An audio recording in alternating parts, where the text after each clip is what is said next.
Yo, this is Zach, the person, and this is the Unsung, the episode of the Fairly KickAss podcast that you're listening to right now. This is where we discuss the extremely important, extremely pivotal, and for the most part, extremely unknown people in the music industry. Producers, record execs, songwriters, and of course, musicians. We have covered a number of different folks already on these Unsung episodes, and we are going to be going back to the musician side of the house for this episode. Speaking of musicians, what do you think that rock legends Led Zeppelin and indie darlings Death Cab for Cutie have in common? Probably not much, right? What about the jazzy Steely Dan and the queen of soul herself, Aretha Franklin? What about Michigan funk outfit Wolfpack and Japanese jazz pianist Chihiro Yamanaka? Yeah, there's not really a lot of similarities there, except for one central figure that ties them all together. And I promise there's something that ties all of these people together. Find out who right after the... No. I'm not going to do that to you. That's a game show thing. We're not a game show. We are a respectable podcast. And frankly, I don't like the suspense when that happens. You know, I don't want to see all of the advertisements about the latest magic drug or Toyota-thon or fast food or whatever. Apropos of nothing, if there are any magic drug or Toyota-thon or fast food reps that are listening and would love to sponsor this here podcast, please reach out to us. Link is in the bio, whatever the hell that means. Anyway, there's not going to be any suspense here whatsoever, because today's episode is about none other than the great, the extraordinary, the legendary drummer, Bernard Purdie. Born in 1939, Pretty Purdie, as he's often called, got his first paying gig at 11. I'm not talking about a lemonade stand. I'm not talking about a school fundraiser. I'm talking about actually playing music for money. At 11, none of us were doing anything at 11. That's astounding. His talents were very quickly noticed, and the opportunities were vast for him. Well, not really so much in his hometown of Elkton, Maryland, population just under 6,000 around the time that he moved, but more so to his destination being New York City, population of approximately 1,000,000,000,000 fulfillion even that long ago. Two of those 1,000,000,000,000 fulfillion people were duo and eventual married couple, Mickey and Sylvia. Those eagle-eared listeners among you may recognize the latter name from a previous Unsung. And yes, this is in fact the same Sylvia, specifically Sylvia Robinson, who founded Sugar Hill Records and discovered one Big Bank Hank managing a crispy crust pizzeria in New Jersey. Now, for those of y'all who haven't listened to that episode, I won't spoil any more of it, but you should go back and listen to it. It was from October of 2024, talked all about the aforementioned Big Bank Hank and Grandmaster Kaz and the journey that brought us the song Rapper's Delight, for better or for worse. It was a ride, and it was super, super fun to learn about how all of these stories intertwine with one another. So go check it out. Anyway, I digress, because this isn't about Big Bank Hank or Grandmaster Kaz, and it's only very marginally about Sylvia Robinson. This, as I said before, is about Bernard Purdie.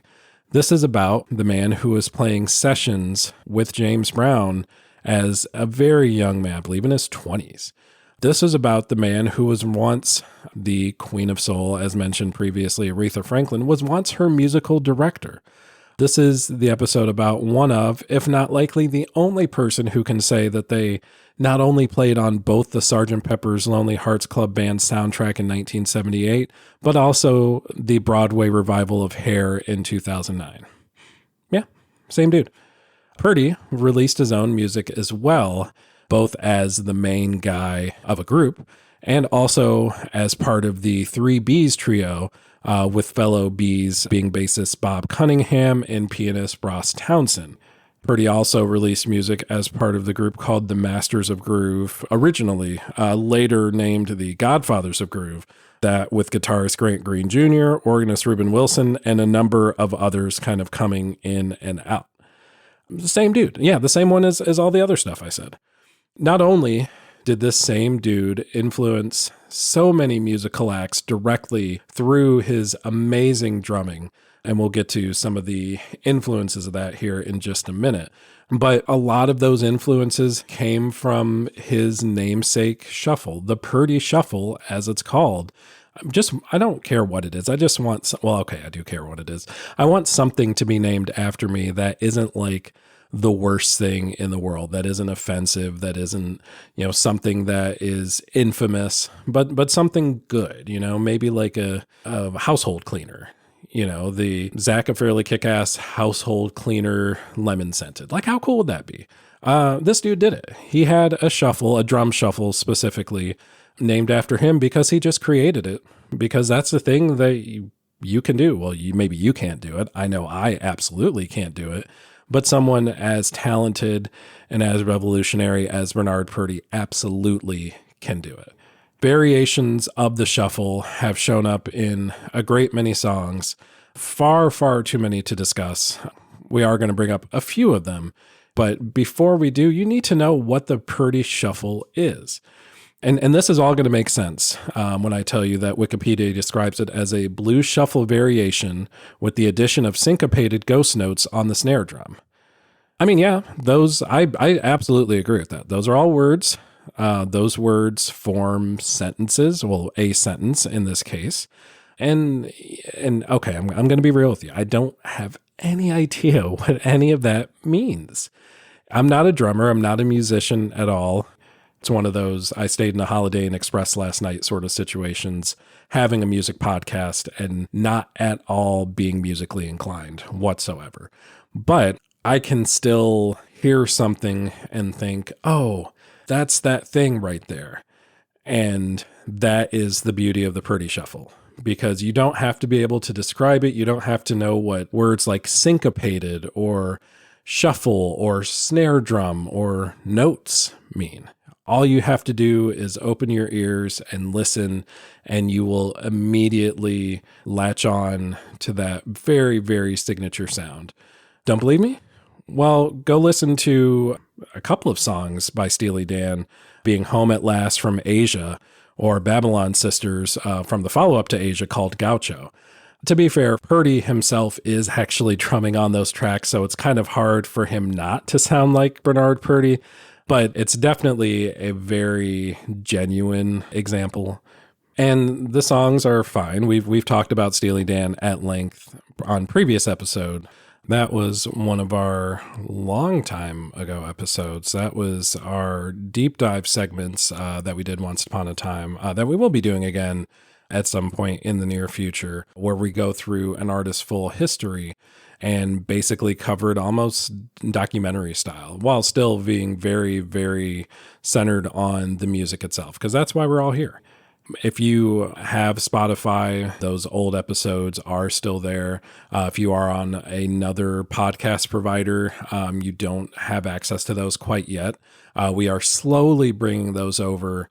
The Steely Dan episode will certainly be one that comes over eventually. Anyway, I am way off track here, but some additional examples that don't directly involve Bernard Purdie of his shuffle, of his name shuffle. Again, weird that you just name a thing and that's what it's called now. Include Led Zeppelin's Fool in the Rain, from the sticks of one of the very best drummers to ever do it, being John Bonham.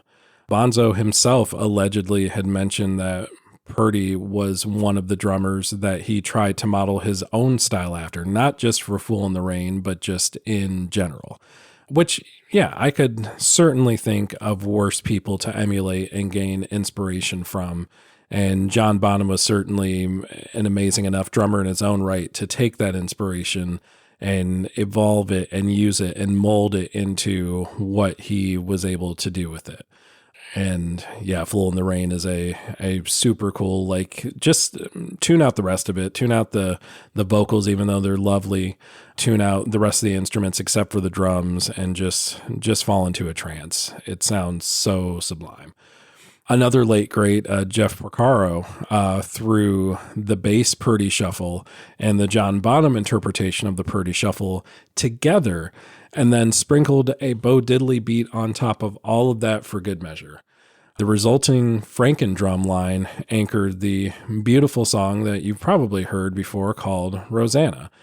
Again, not a song that you would listen to on the radio and think, oh my God, best drumming of all time in this song. But again, tune out the vocals, tune out the rest of the instruments, just zero in on the drums the next time you hear it, and it will be a magical experience. The Police song Walking on the Moon is another example. Overall, it might be a bit of a snooze fest, but drummer Stuart Copeland puts in a very solid rendition of the shuffle. And not to be outdone, Jason McGurr killed the shuffle on one of my favorite Death Cab for Cutie songs, being Grapevine Fires, kind of calling back to the comparison between all of these acts and what ties them together from the first part of this episode. And see, I told you we were going to get back there. I told you it was all going to come together. You didn't believe me, but it happened. There certainly have to be many, many other examples of drummers and specific drum beats, both easily discernible and more subtly influenced by the great Bernard Purdie. So if you can think of any, we would certainly love to hear about them. I'm sure that there are many more that I have not found, and probably many on top of that maybe no one realizes were influenced by Purdie and or the Purdie shuffle. But just to kind of tie things up with the Purdie story as a whole, he has since moved back into the small town life, settling in New Bern on the North Carolina coast. Considering that he was active well into his 70s, the latest that I could find was a live show with the aforementioned Wolfpack as recently as 2016, and that would have been sometime in his mid to late 70s, if I have my math right. The man has deserved some rest and some relaxation. Go check out his Wikipedia page just to see all of the credits, all of the different artists that he worked with, certainly far more than we have time to talk about here, but dozens and dozens of credits with his solo work, with his work with other groups, or just as a session musician working with so many other big name musicians that you certainly have heard of. To have given us not only all of that music, but also his namesake shuffle to be experimented with in fun ways in perpetuity. Like, that's about as legacy as you can possibly get, if you ask me. I'm super stoked to have been able to go off on this journey to learn about such a cool, amazing musician. And Ass Kickers, I hope you enjoyed it too. And in the off chance that you did enjoy it, there is so much more meat on the bone with this here podcast. Scroll up, scroll down, and move it all around on your podcast provider of choice to find more Fairly Kick-Ass episodes. As I mentioned earlier, the earlier episodes are Spotify exclusive. We are slowly bringing those over, but there's already a treasure trove that are not Spotify exclusive any longer as of last summer. So you'll find those pretty much anywhere you can get your podcast. Not pretty much, like literally anywhere that you can get your podcasts. And for that matter, if you find somewhere where we are not available on a different podcast provider, please let us know, because we want to make sure that we can get that rectified so that we are available. We want to be there. We want to be there with you.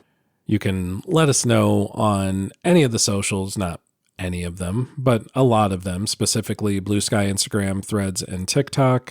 Just search for Fairly Kick-Ass, or go to @FairlyKickAss in any of those providers of choice, and you will find us. Drop us a line, even if it's not anything related to not being able to be found on a podcast provider, even if it's just to say hello, even if it's just to mention some cool music that you heard. Just reach out to us. We're friendly folk. We want to talk. We want to chat. We want to see what you think of the podcast and what you think we could be doing different or better. So drop us a line on the socials. Drop us a line on the emails, fairlykickass@gmail.com, if you prefer that method as well. And before I get out of here, I do want to say thank you, as always, for your patronage. Whether you're a casual listener or an every episode type, we love and appreciate every single one of you. Until next we meet, please make sure to keep kicking